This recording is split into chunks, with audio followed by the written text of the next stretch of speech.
যারা হচ্ছে নতুন নতুন কাপড়ের বিজনেস শুরু করছেন ঘরে বসে বা ছোটোখাটো কোনো শোরুম নিয়ে, তাদের জন্য আজকের এই ভিডিওটা হচ্ছে খুবই গুরুত্বপূর্ণ একটা মেসেজ দিব আমি আপনাদেরকে। যারা হচ্ছে আপনারা ঘরে বসে কাপড়ের বিজনেস করেন, তারা হচ্ছে যে কোন জায়গায় ভুলগুলো করেন সেটা হচ্ছে আমি আপনাদেরকে আজকে বলবো। প্রথমত হচ্ছে আমরা রিয়েল যারা হোলসেলার বা মাদার হোলসেলার যেটা, সেই জায়গা থেকে হচ্ছে কাপড়গুলা আনতে হবে আপনাদের। অবশ্যই কোনো সেকেন্ড পার্টি বা থার্ড পার্টির কাছ থেকে কাপড় নিতে গেলে কিন্তু আপনি অবশ্যই হচ্ছে যে বেশি দাম দিয়ে কাপড়গুলো নিতে হবে, এটা 100% মনে রাখবেন। একটু অন্তত আমি এমনও দেখেছি যে সেকেন্ড পার্টির কাছে হচ্ছে যে প্রায় 50, 60, 80 থেকে 100 টাকা পর্যন্ত হচ্ছে তারা বেশি দামে সেল করে। এজন্য অবশ্যই চেষ্টা করবেন হচ্ছে ফার্স্ট যে মাদার হোলসেলার তার কাছ থেকে হচ্ছে ড্রেসগুলো আনার।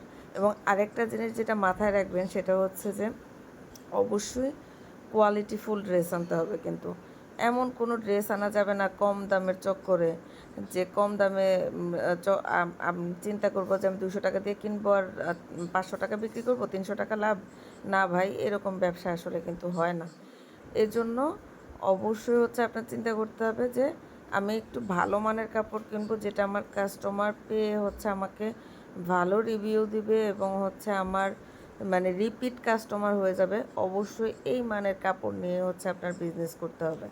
ওই 150 টাকা, 200 টাকা, 300 টাকা দামের কাপড় নিয়ে বিজনেস করে হচ্ছে যে আপনি একবার হয়তো সেল করবেন, তারপরে হচ্ছে ওই কাস্টমার আপনাকে মানে মনে মনে গালি দিবে, কিন্তু আপনার কাছ থেকে আর দ্বিতীয়বার কখনো কিন্তু কোনো কাপড় নেবে না। তো এই জিনিসটাও আপনাদের মাথায় রাখতে হবে। এবং আরেকটা জিনিস দেখেন যে এখন যাদের হচ্ছে যে পেজগুলো অনেক বড় বা শোরুম আছে, আউটলেট আছে, তাদের সাথে আসলে প্রতিযোগিতা করে যারা নতুন বিজনেস শুরু করতেছেন তাদের কিন্তু কোনো লাভ নেই।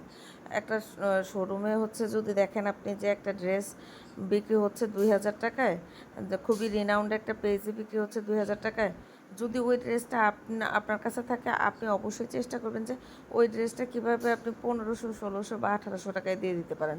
এটা অবশ্যই চেষ্টা করতে হবে।